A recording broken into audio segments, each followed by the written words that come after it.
Hello, Cougars. Today is Thursday, May 5th. I'm Isabelle GARZA. I'm Javier Carranza, and you're watching Cougar News Network. Fast drivers and lack of attention are just two of the reasons why students report feeling unsafe while walking around school parking lots. Reporter Diego Valadez explains what's going on and how administrators are handling the potentially dangerous situation.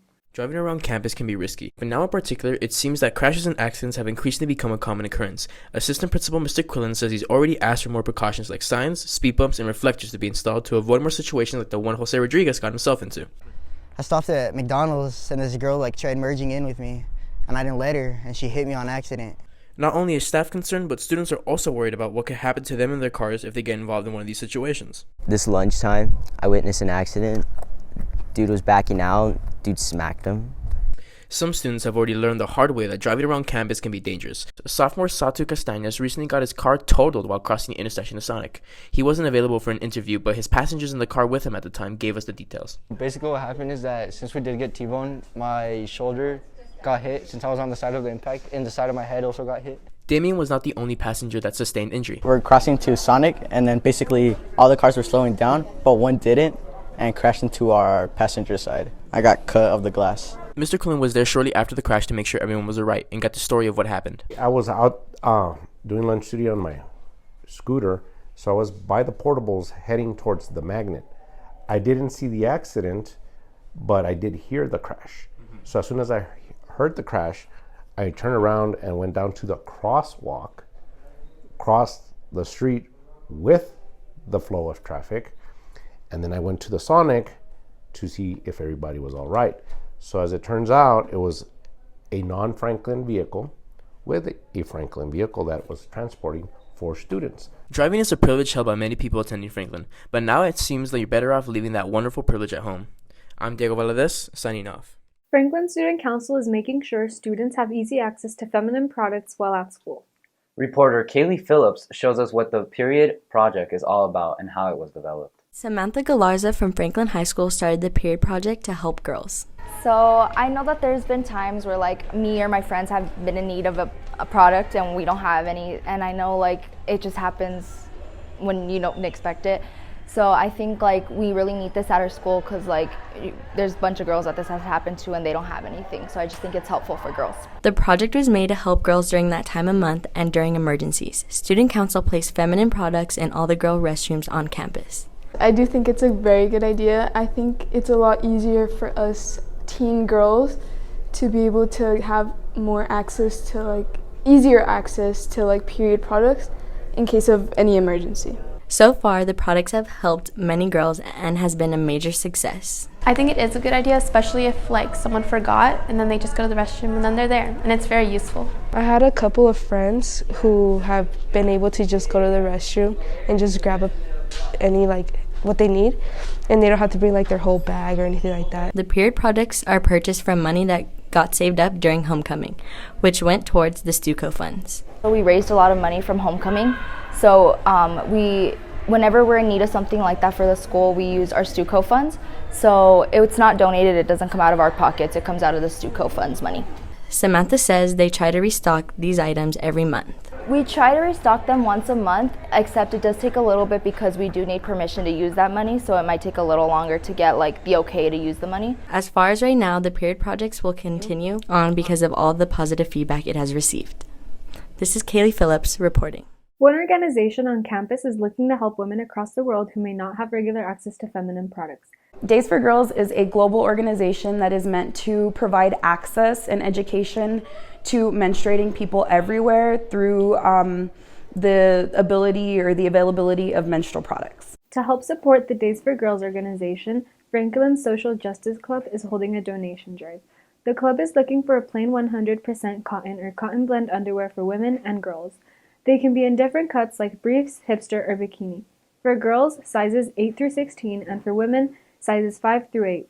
Students can leave their donations in the main campus in East 149 or in the Magnet campus at room 253. They will receive community service hours for donating. It's half an hour per pair of underwear. The drive ends May 20th. You can find all this information on the Social Justices Club Instagram page, FHS Social Justice. Franklin High School seniors are getting ready to move on to their next chapter of their lives. UTEP and El Paso Community College teamed up to host Operation College Bound on campus Friday, April 29th. Hundreds of seniors who are attending UTEP or EPCC were able to meet with college representatives to finish up the registration process. The purpose of Operation College Bound is to show students what the colleges have to offer and to help ease the transition from high school to college. It's all of the last steps to be ready to go in the fall, and so we bring all that here, and our students will actually, our UTEP students will register for orientation day, so we'll get that scheduled, and they'll register for their first class, so not their whole schedule, but we'll get them registered for one of their freshman classes, so they've got that to build around, and so we get all that done here. Some students who are heading to UTEP say they're excited for the next step in their lives. I'm going to go there to study mechanical engineering because I like to use math to my advantage, and I feel like this pathway has many career choices for me. I feel pretty good about applying to UTEP. I mean, it's one of my safe schools, and it's probably one of my dream schools as well to get into. Operation College Bound takes place at many different high schools throughout El Paso. The Air Force is another option for students after leaving high school. The Air Force had its Echo vehicle stationed on campus Monday, May 2nd. ECHO stands for Enhanced Cognitive Human Ops. It's used as a recruitment tool for the Air Force by testing people's skills. The interactive experience allows players to go through different challenges and tests that airmen use every day. There's multiple different games, and the first one was your hands. There's a dark hand and a light hand, and there's bubbles coming at you, and you have to tap each one with the correct hand, because there's a light bubble and a dark bubble, and yeah. At the end of the challenge, the results show which Air Force career path is right for potential recruits based on their cognitive skills. Teachers are trading in their work shoes for dancing shoes. Dancing with the Teachers is back this year, alongside the FORTE Ballroom team.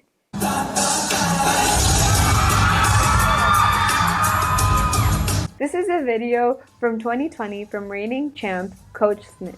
There's a new lineup of teachers competing in this year's competition. Competitors include Ms. Munoz, Mr. Perez, Ms. Douglas, Mrs. Devereaux, Ms. Longoria, Mr. Salcedo, Ms. Sterling, and Ms. Garcia. Ms. Hernandez is the FORTE Ballroom team director. She says the teachers are ready to perform. I think they're going to do great. I think everybody needs a little excitement right now after COVID and not having done it. That I think they're ready to put on a show and bring the spirit back. I think it's good for the Franklin community. I think it really brings us together. I think the kids love seeing their teachers dance and seeing what they can do, and I thank the teachers so much. I cannot tell you how grateful I am, because this serves as our single biggest fundraiser. So when these teachers say yes, they're not just saying yes to having fun, they're saying yes to helping these students succeed and go off to compete. Dancing with the Teachers is happening Wednesday, May 11th. It's taking place at the Magnet Gym at 6:30 p.m. Entry is $5. You can pay $1 for extra votes. Come out to cheer on your teachers. One of our fellow Cougars is taking her cheerleading experience to college in San Antonio. Congratulations to Tiffany Gomez. She has signed on to be part of St. Mary's University's newest athletic group, Stunt. The Stunt team focuses on the technical and athletic components of cheer.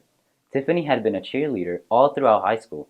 She's been part of the varsity cheer squad for the last 3 years. She also helped lead the team as co-captain. Mark your calendars. Franklin High School is hosting a cheer camp during summer break. It's happening June 7th through June 9th, from 9 to noon in the Ox Gym in the main campus. Registration is due May 31st. Packets are available at the front office. That's all for today. Tune in next week for more Franklin news. I'm Jaime Carranza. I'm Isabelle Garza. Thanks for watching Cougar News Network.